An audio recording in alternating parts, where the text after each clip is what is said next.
જ્યેષ્ઠ પૂર્ણિમાના પવિત્ર અવસરે સુરતના ઇસ્કોન મંદિરમાં ભગવાન જગન્નાથ, બહેન સુભદ્રા અને ભાઈ બલરામનો ભવ્ય સ્નાન ઉત્સવ સંપન્ન થયો.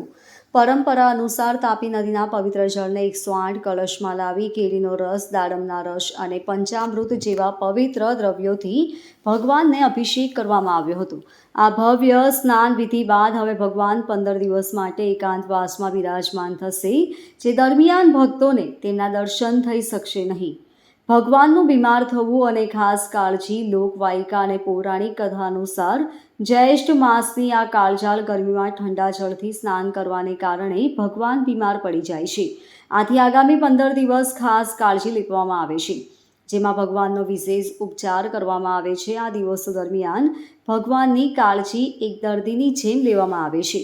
સુરતના ઇસ્કોન મંદિરના સંચાલક સરોજ પ્રભુજીએ જણાવ્યું હતું કે આ સમયે ભગવાનને નિયમિત ભોગને બદલે આયુર્વેદિક ઔષધિઓ અને હળવો આહાર અર્પણ કરવામાં આવે છે.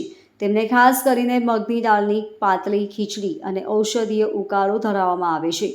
તેમણે ઉમેર્યું કે મંગળા આરતી પહેલાં સાબુદાણાની ખીચડી, તુલસીના પાન, તજ, લવિંગ, લીંબુ અને લીમડાના પાનનો રસ બનાવી દિવસમાં 3 વાર ભગવાનને અર્પણ કરવામાં આવે છે. કોરોના કાળમાં જે રીતે દર્દીઓના ભોજન અને સ્વાસ્થ્યનું ધ્યાન રાખવામાં આવતું હતું, તેવી જ રીતે આ સમયમાં ભગવાન જગન્નાથની વિશેષ સેવા કરવામાં આવે છે. આ સમયગાળા સાથે જોડાયેલી એક રસપ્રદ પૌરાણિક કથા પણ પ્રચલિત છે.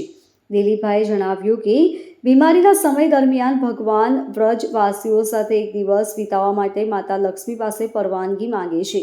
ભગવાન માતાને સાડી, અલંકારો અને મીઠાઈ આપીને મનાવવાનો પ્રયાસ કરે છે અને માતા એક દિવસની પરવાનગી આપે પણ છે.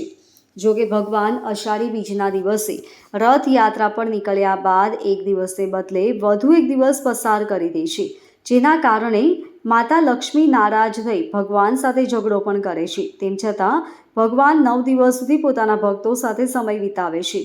હાલ મંદિરમાં રથયાત્રા માટેની તૈયારીઓ પણ પૂરજોશમાં ચાલી રહી છે.